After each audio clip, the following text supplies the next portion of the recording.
कोई किसी के हाथ तोड़ देता तो कोई पैर। दोनों सेनाएं अपने को पराक्रमी समझ रही थी। ओम नमः शिवाय। आस्था सागर यूट्यूब चैनल में आपका स्वागत है। रुद्र संहिता के कुमारखंड का अध्याय 8वां। इस अध्याय में युद्ध का आरंभ किस प्रकार हुआ है इसका वर्णन किया गया है। ब्रह्मा जी बोले, नारद, जब देवी पार्वती और भगवान शिव ने कुमार कार्तिकेय को युद्ध का नेतृत्व करने की आज्ञा प्रदान की तो सभी देवता बहुत प्रसन्न हुए और एकत्र होकर उस पर्वत की ओर चल दिए। सिंहनाद करते हुए वे आगे बढ़ने लगे। उस समय कार्तिकेय सेना का नेतृत्व करते हुए सबसे आगे चल रहे थे।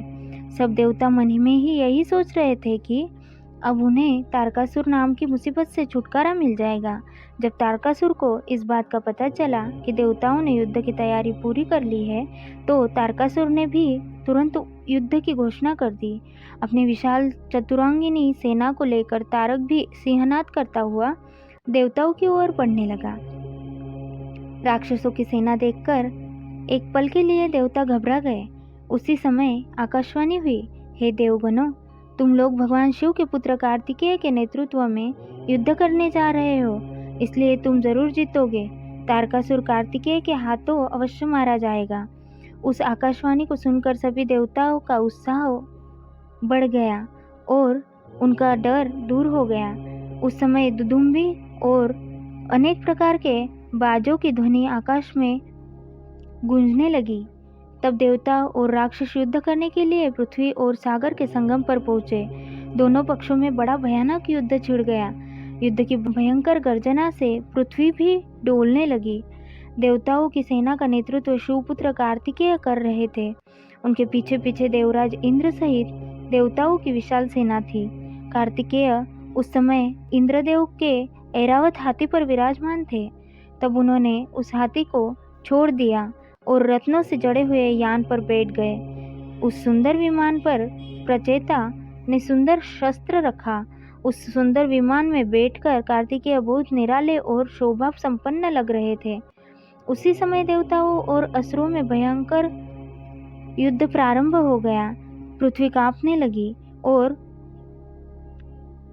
पल भर में खंड मुंडों में बदलने लगी। हजारों सैनिक जो पराक्रम से लड़ रहे थे कट कर और घायल होकर धरती पर गिरने लगे।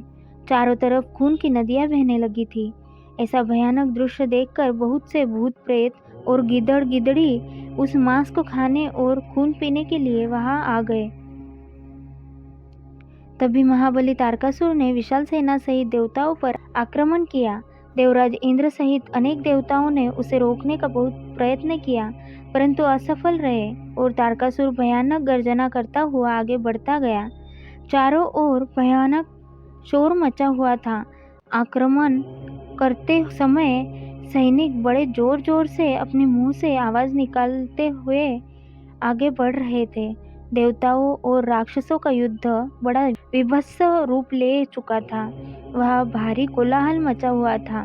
तत्पश्चात देवताओं और असुरराज तारक के राक्षसगण आपस में द्वंद्व युद्ध करने लगे थे।